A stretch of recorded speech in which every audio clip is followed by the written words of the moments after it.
डोळे मीट, श्वासावर लक्ष केंद्रित कर।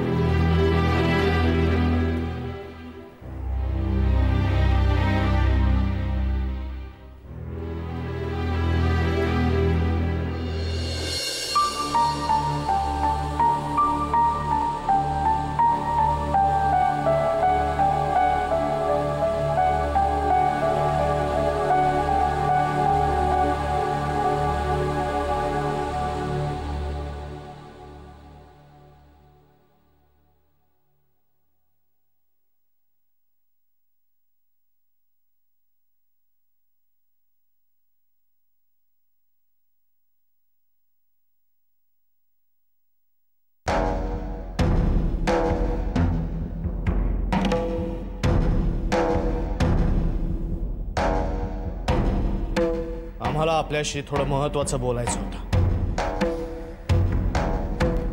बोला। एका महत्त्वाच्या गोष्टीकडे नाईलाज असतं, जाणून बुजून किंवा चुकून का होईना पण कानाडोळा केला जातोय। आम्ही गोष्टी चुकत नसतो आणि आमचा नाईलाज व्हावा असं आम्ही कोणाला वागूही देत नाही।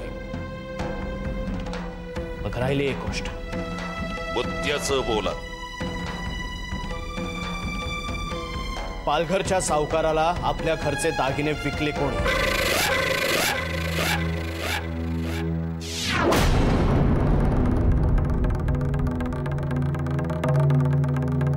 मला वाटतं आपणच या प्रकरणात खोलात जाऊन विचार करणार होतात। अगदी थेट सावकाराकडे जाऊन या प्रकरणाचा छडा लावेन अशी तरपोक्तीही केली होती। मग लागला छडा की पालघर पर्यंत जाऊन सहल रपेट केली? गेलो होतो आम्ही तिथे, पण आमच्या दुर्दैवाने ज्या सोम्याने हा उद्धटपणा केला तो आता या जगात नाही। अरे रे, मग पुढचा मार्गच खुंटला। तुमच्या कर्तृत्वाला ग्रहण लागलं म्हणायचं। गरज नाही, एक वेळ या महादेवाच्या शोधात पळणाऱ्याचा मार्ग तोकडा पडेल, पण महादेवाचा मार्ग अडला असं होत नाही। बर, मग कोणत्या मार्गावर पळत आहात? सोम्या गेला, तो मारला गेला, कारण अंतिम सत्य आमच्यापर्यंत पोहोचू द्यायचं नव्हतं। कोणाला? आम्ही सोम्याच्या मागावर आहोत हे ज्याला माहित होतं त्याला, आणि तो आणखी कोण असणार? या घरचा भेदी भालचंद्रराव। नमस्कार पंत।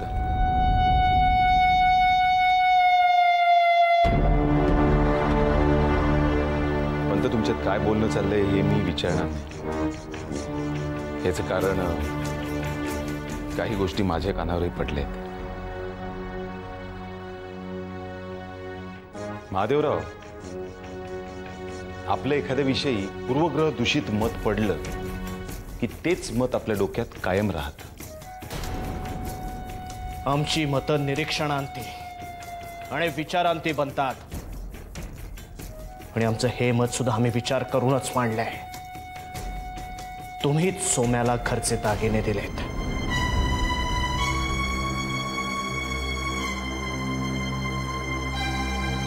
महादेवराव, आपल्या आरोपांवर मी निश्चितच बोली,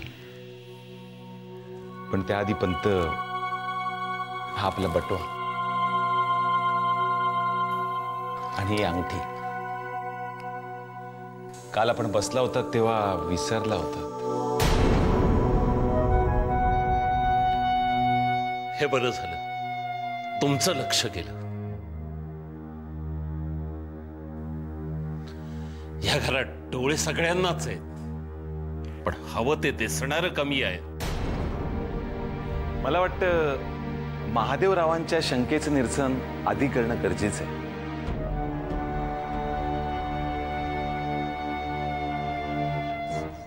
पंत, आपला अमूल्य वेळ हे शुल्लक कारणावून वाया चाललंय.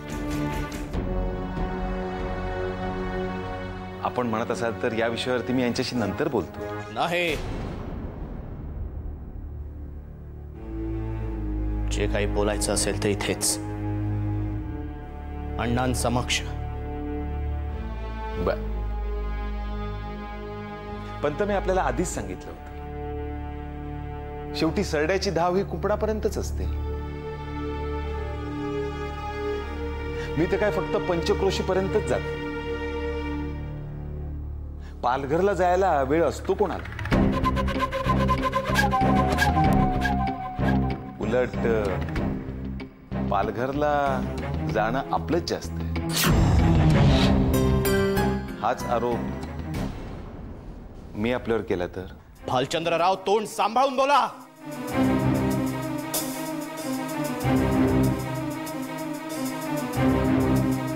महादेवराव, क्रोधाने आरोप परतवण्याने निरपराधीपणा सिद्ध होत नाही. भालचंद्रराव, महादेवा,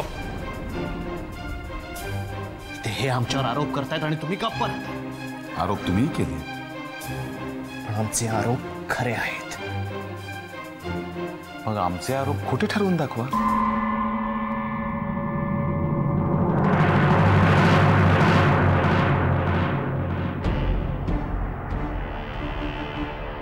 आम्हाला तुम्हाला फक्त इतकंच विचारायचंय, तुमचा आमच्यावर विश्वास आहे की नाही?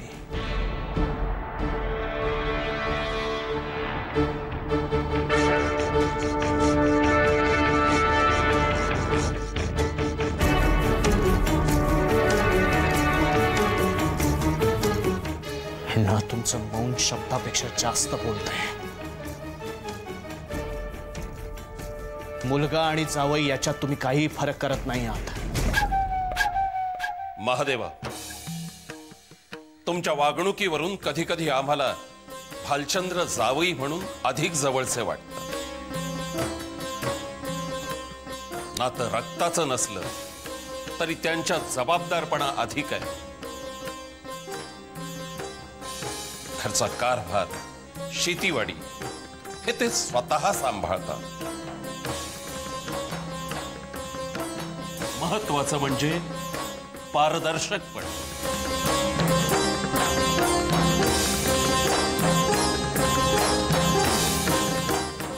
बास, जिथे विश्वासच नाही तिथे सत्य सुद्धा फिका पडतं. नाती विश्वासाने बांधली जातात, जिथे विश्वासच केलेल्या कामावर मोजला जातो तिथे आम्ही काय बोलणार? ज्या घरात आमच्यावर विश्वास नाही तिथे आम्हाला थांबायचंच नाही. आपलं कोण, परक कोण हे लवकर तुम्हाला कळू दे, अशीच देवाकडे प्रार्थना करेन.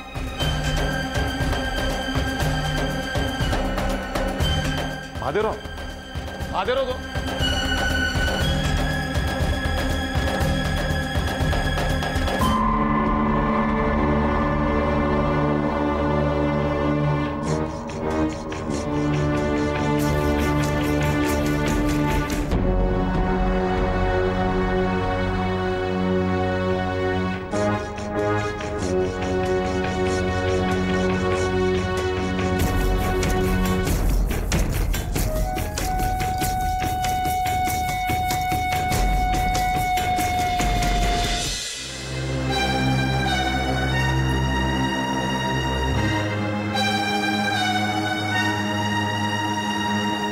काय झालंय?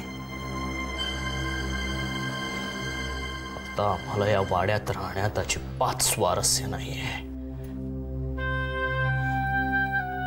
अहो पण झालंय काय? आमच्या तीर्थरूपांना विचारा. हे बघा, मामनजींचं बोलणं तुम्ही मनावर नका घेऊ. त्यांच्या बोलण्यात क्रोध असेल, पण मनात तुमच्याविषयी विश्वास सोडून काहीही नाहीये.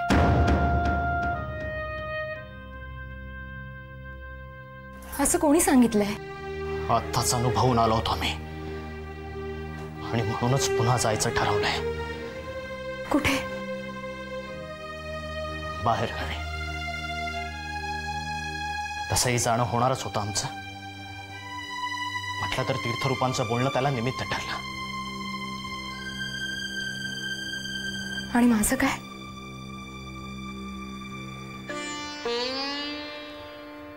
क्रोध आणि उद्धारांमध्ये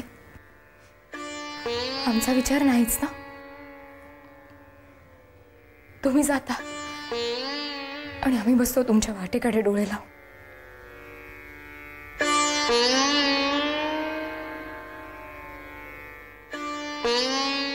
मला पण घेऊन चला ना बरोबर. मी मदत करेन तुम्हाला तुमच्या कामात. 7 जन्माची साथ देण्याची शपथ घेतली. पार्वती, माझ्याही मनात येतं, पण मग भागीरथी ताईचं काय? आम्ही नसल्याने भालचंद्र रावावर कोणाचाही वचक नसणार. आधीच त्यांनी तीर्थरूपानं गुंडाळून ठेवलंय. आता फक्त वाड्याचे कागदपत्र आणि सगळा कारभार त्यांच्या स्वाधीन करणं बाकी ठेवलंय. मी नाही तसं होऊ देणार. मलाही तेच हवंय.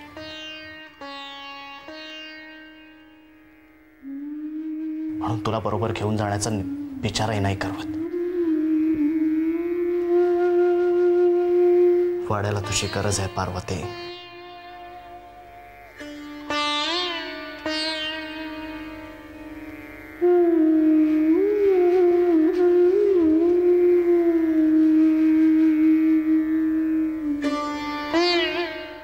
परत कधी येणार?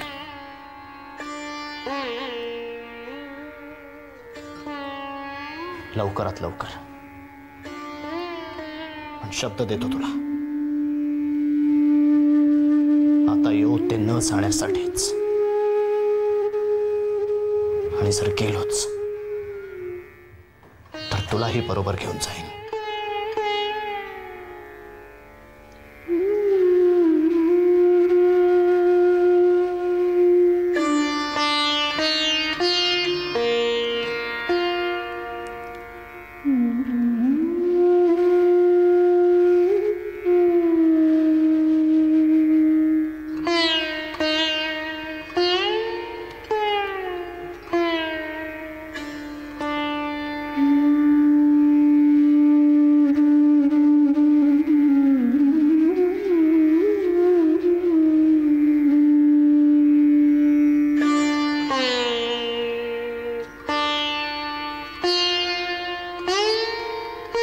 पार्वती, पार्वती, मी ऐकलंय ते खरंय? महादेव पुन्हा चाललाय? मग थांबवत का नाहीस त्याला? जाऊ दे त्यांना. अण्णांबरोबर परत काहीतरी झालं ना? त्याला सांग ना, नको मनावर घेऊस. मी बोलू का त्याच्याशी? माझं नक्की ऐकेल तो. आणि खरंच नको.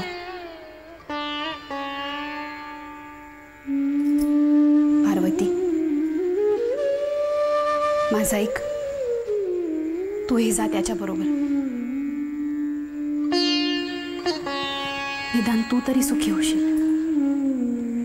तुम्हाला, वासंतीला, वाड्यातल्या सगळ्या माणसांना एकटं टाकू कोणतं सुख मिळणार? वंस, इतक्या वर्षांच्या आठवणींनी बांधलेल्या गाठी अशा नाही तोडता येत. मी यांना म्हणालेही होते, मला सुद्धा बरोबर घेऊन चला. पण हेच मला म्हणाले की वाड्याला तुझी गरज आहे.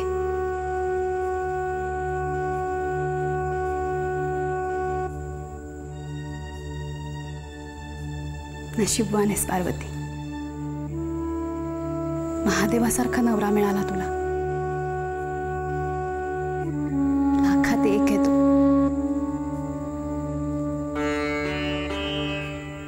मीच काय पाप केलं होतं देव जाणे.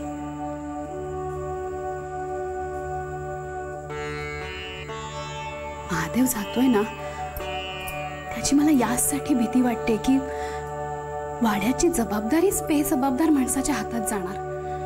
कदाचित ह्यावेळी त्यांचं जाणं हे शेवटचं असेल. असं तेच मला म्हणालेत. आणि मला खात्री आहे हे बाहेर गेले असले तरी वाड्यावर त्यांचं लक्ष असणार. मामंजींपासून दूर जाणं हे एकमेकांमधला तणाव कमी करण्यासाठी आहे. असं काहीही होणार नाही ज्यामुळे वाड्यावर संकट येईल.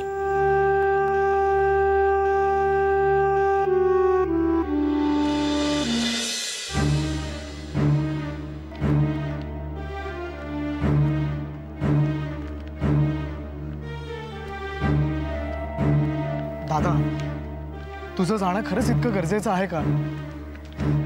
इथे आपल्या वाड्यावर काय परिस्थिती आहे तुला चांगलं ठाऊक आहे. ते पावत नाही म्हणूनच आम्ही जातो आहोत.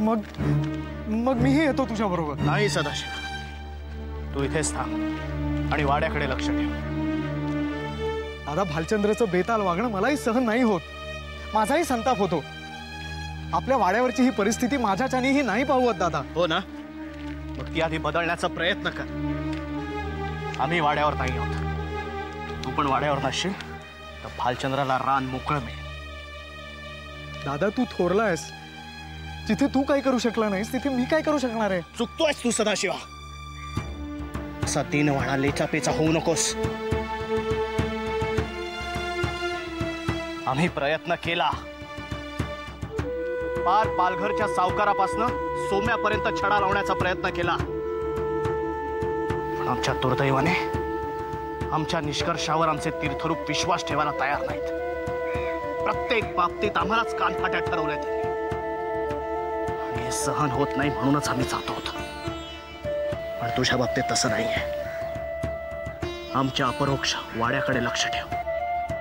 त्या भालचंद्राला उघडा पाड. त्याचं खरं रूप तीर्थरूपांसमोर उघडं कर. वाड्याची जबाबदारी आम्ही तुझ्यावर सोपवून जातो होतो.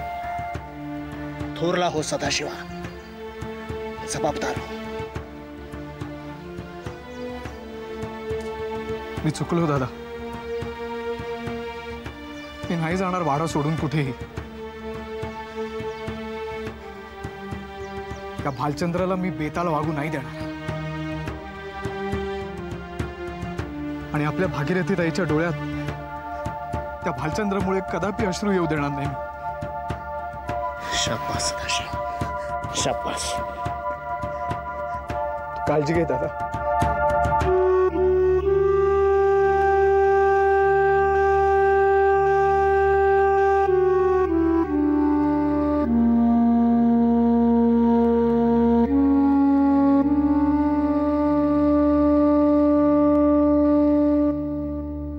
महादेव त्यांच्या कामाला निघून गेले आणि तेच भालचंद्राला हवं होतं जे त्याला मिळालं. त्याच्या वागण्यावर महादेवचाच काय तो अंकुश होता. ते गेल्यावर रान मोकळं मिळालं त्याला.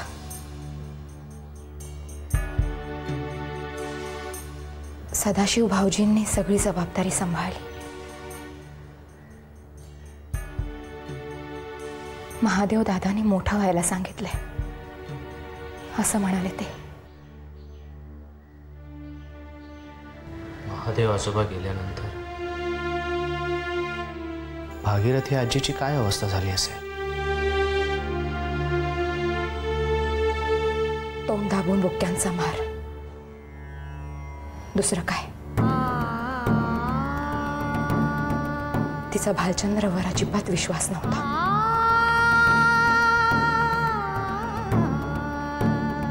संशय होता पण हातात पुरावा नव्हता.